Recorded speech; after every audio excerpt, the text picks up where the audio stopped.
So, gusto gini mo paangkunon sa Ginoong Jesucristo nga siya matuod nga Dios. Pero mooyon ka sa gisulti sa tuang Ginoong Jesucristo nga ingon pa niya, kung ako ang magsaksi sa akong kagalingon, ayaw ko ninyong tuohi. Gawas nga naay lain magsaksi mahitungod ka nako. Sakto ni o sayo? Doktrina ni Kristo na, ano sa'yo man? Lalo kayo ko ba, no? Way pakapin, way. So, buti pasabot, sopak na na sa imuhang gisulti karon nga paangkunon nimo sa Kristo nga siya Dios. Kay ingon gud niya nga dili pwede nga magsaksi siya kagalingon. Sakto ni o sayo? Wala ko naging pagkunog si Kristo. Ang ako, di lang ba na abay mabasa yung Kristo, ako matuod na Diyos. Ano naman? Hindi pagkuno na to. So kada pang imuhang giingon nga naabay gitawag og mabasa nga ni angkon si Kristo nga gitawag og Dios. So sakto ba nga tungon na hunaon na gusto gini mong ipabasa nga gikan gyud sa pamulong ni Kristo nga ingon siya nga siya Dios? Gikan yung kang Kristo, nga naman, to be fair. Gikan po kang Kristo, nga ang usa ka matulog na Diyos ang naman. Pagkitaan mo na ito, Kristo, ang mo ito, Diyos mo ka. Ha? Naabag mo sa imo, doktrina, nga ikaw tulog-tulog. No, sa ka-Diyos, kinana may gitulog ni mo. May mo nga ate kang Kristo. Tutulog niya, masalang siya, dito naman, niya matulog ko siya. Diyos mo ko, nga matuod. O, tanawa, magkontradik na. So gusto na gini mo lagi nga paangkunan na gini mo ang Ginoong Jesucristo nga siya Dios. Hindi ko magpaangko na nga. Oo, ano ba? Ano? Para patingon ni Kristo nga, usalan matuod nga Diyos, anamahan. Kunya insis ko, Kristo, Diyos, lagi. naman. Di ako maamigo katoliko, Diyos ginaw ka. Sa paangkuno niyo. Dili ba ilangita na gani kag mabasa no? Nga ni angkon si Kristo niya pagkahuman ni uyon katungingon ni Kristo kung ako magsisa kong kaugalingon ayaw ko ninyong tuohi. So kinsa siuhan na to sumala sa balaang kasulatan? Sa pagtulunan? Sa iyang pagkamo. Kaugalingon gud niya. Una-una, sa nakasulat. 8:40 sa Juan. Alam niyo ha? Jesus mitubag. Apan gising kamutan niyo akong patyon. Usa ka tao, nagsugilon sa kamaturan. Nga akong natungod, gikan sa Diyos. Mo na mo gituan. Nga si Kristo tao, asan niya nadungog na, di nila chismis, di nila marites. Gikan sa Diyos. Mo na mo gituan. So buti pasabot para motuo ka ang Dios mismo may mamulong. Kung panalitan mabasa nako sa balaang kasulatan nga ang Dios namulong nga ang iyang anak Dios. Admitahon nimo karon nga sayop ka. Dili na ba mitahon? Kaya check isa nato ang ilahan gigamit. Ay nga naman. Kung admitahon ako, bago na to, parang sila balang. Kung may mo nang amahan na Diyos, kau kang anak, something wrong na. May diferensya na. Kunya isa na Diyos. At sunod pong tanan niya, magkalisod na sila. Isa pa sa kamatunan ng Diyos ba? Kung amahan, kung anak. Diba? Mo nang anak ang sama sa iglesia. Dili mi basta-basta na mutuo sa inyong kanabot.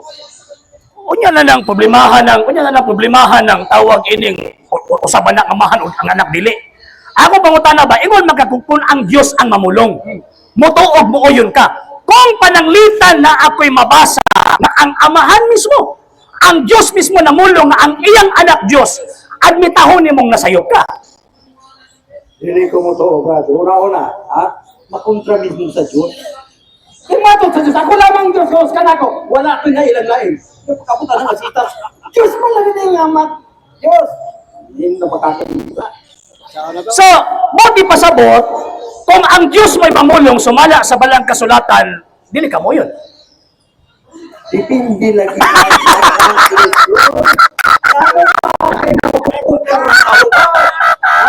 Muna mag-tell nyo. Ano mas ito kami? Ay palo na miya na. Yung Biblia karoon na ipagawa ng Diyos Kristo. Kaya kung insakto pa na yung panabot, hindi na mo kontra sa Diyos. Ang Diyos lagi mo nandiyan ako lamang gusto ka na ko. Wala lain. Nabasa ka nga Apostol Pablo. Diyos ko. Tawa, di ba? May something wrong na. Sige atong sabton. Nya atong payunon kung tama ba po ang pagsabot. Kaya ingon bang niya ang kinahan ng sabto na to. Hebrew chapter 1 verse 8 ingon din apan bahin sa iyang anak. Kinsa gisultian? Di, nangutan ako. Apan bahin sa iyang anak. Kinsa gisultian? Wala pa gisultian. Ay, wala pa. Di. Kumbaga lang ko. At atong usa-usakon. Tinambalo na to ba kumbaga? Apan bahin sa iyang anak miingon ang Dios kinsa gisultian? Kung saan si Stodia? Sa mo na nang blanco la pud lagi ba? Ayaw sa ba? Ako man na. Alagi ba? Ay sa lagi ba? Ato galing tinampanon ganino. Gusto mo gini mong pagsabot, kaya alag-alag, mangutana ko niyo mong karong tools of interpretation, kabalo mo diyong hindi kagabalo. So karon, atong tinampanon na lang. Apan bahin sa iyang anak miingon ang Diyos. Kinsa yung miingon? Diyos? Kinsa? Ang Diyos? Ang Diyos. Kinsa gisultian, bahin ni kinsa? Anak. Anak. Ang imong trono o Diyos, kinsa gisultian? Ang anak. Oh, wala na, okay na.